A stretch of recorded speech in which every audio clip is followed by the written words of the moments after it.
ตัวอันตั้งเปิ้นอันนับเดลเฮ็ดนี่ก็เป็นตัวเสียงอ้า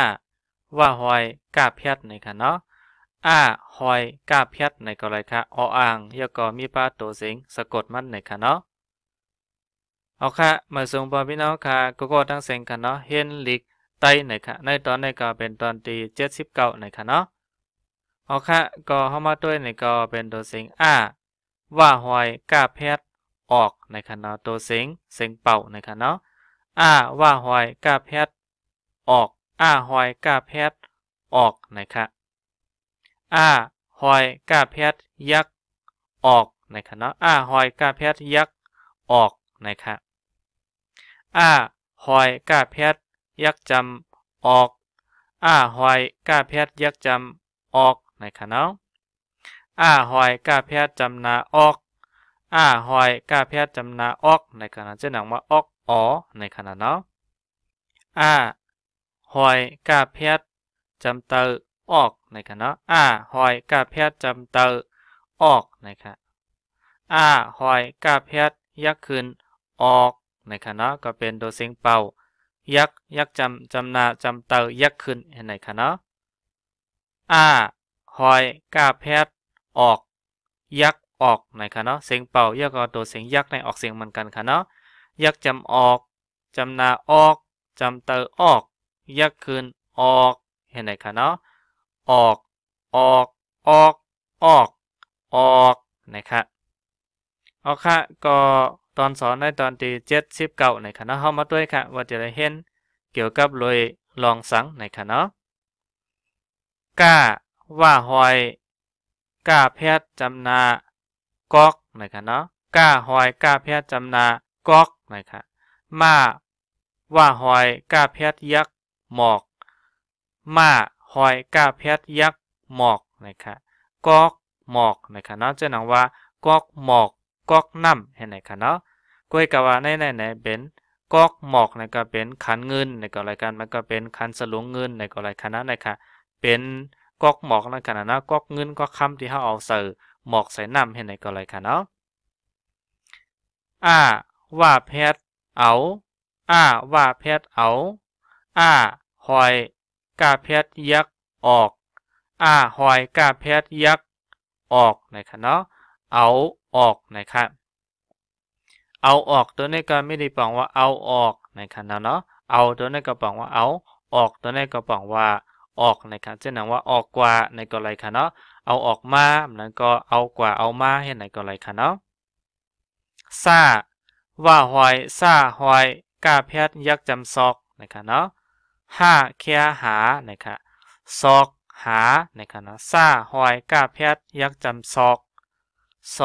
หานะครับซอกหาตัวนี้กันเนาะซอกตัวนี้แปลว่าค้นในก็ไรครับเนาะหาก็แปลว่าหาในครับเนาะซอกหาก็แปลว่าค้นหาในก็ไรครับหน้ากางกิ้งเหนาจำนาเนอในครับเนาะหน้ากางกิ้งเหนาจำนาเนอนะครับจ้าว่าหอยกาแพทย์จำเตอจอกในจ้าหอยกาแพทย์จำเตอจอกนะครับเนาะเนอจอกนะครับในจอกตัวนี้ก็แปลว่าเป็นในมุมในซอกในมุมในกันเลยค่ะเนาะง่าว่าหอยกาแพทย์ยักจำงอกง่าหอยกาแพทย์ยักจำงอกนะครับตาตืดสองเนี่ยแพทย์จำนาโดยตาตืดสองเนี่ยแพทย์จำนาโดยนะครับอ่านว่างอกตัวยนะครับเนาะงอกตัวยในก็ในขณะเช่นว่าแมวมันงอกตัวยในก็อะไรคะเนาะว่าแพทย์เอามาหอยกาแพทย์ยักษ์หมอกซากางกิ้งเสายักษ์เสือกาหอยกาแพทย์จำนากอกย่าว่าแพทย์เหยาจำเตอเย่านะคะเนาะเอาหมอกเสือกอกเย่านะคะเอาหมอกเสือกอกเย่านะคะเนาะเอาหมอกตัวนี้ก็ไม่ได้บอกว่าเอาดอกไม้ในขณะใส่ก๊อกก็บอกว่าใส่ในขันในขณะเนาะเย่าหนึ่งก็บอกว่าแล้วในก็อะไรค่ะมาเคียจำนามาเคียจำนามาก้าต่างหน้าแพทย์กินก้าต่างหน้าแพทย์กินมาอาปอดก้าแพทย์ยักหมาก มาอาปอดกาแพทยักหมากจ้าหอยกาแพทจำนาจอกแอใส่ล่ายักจำแลนะคะเนาะมากินหมากจอกแลนะคะมากินหมากจอกแลในก็ไม่ได้บอกว่ามากินก็บอกว่ามากินนะคะเนาะหมากจอกจะให้บอกว่าส้มในก็อะไรคะนะนั้นก็ส้มเขียวหวานในก็อะไรคะยาแค่ยายักยาเอใส่ป้าเป๋ย่าตืดสองอยู่ยักอยู่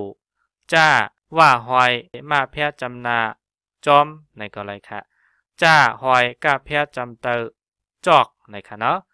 จ้าหอยกาแพทย์จำเตอจอกในคะยาเปอยู่จอมจอกในคะเนาะยาเปอยู่จอมจอกในก็ไม่ได้ปองว่ายาเปก็เป็นข้อห้ามนั่นขนาดนั้นก็ไม่ได้ปองว่ายาในก็อะไรคะอยู่ก็ปองว่าอยู่จอมตัวในปองว่าจอมจอกก็ไม่ได้ปองว่ายาอย่าอยู่ตามซอกตามมุมในขนาดเนาะ5ว่าแพทย์เหาจำนาเฮา5ว่าแพทย์เหาจำนาเฮาค่า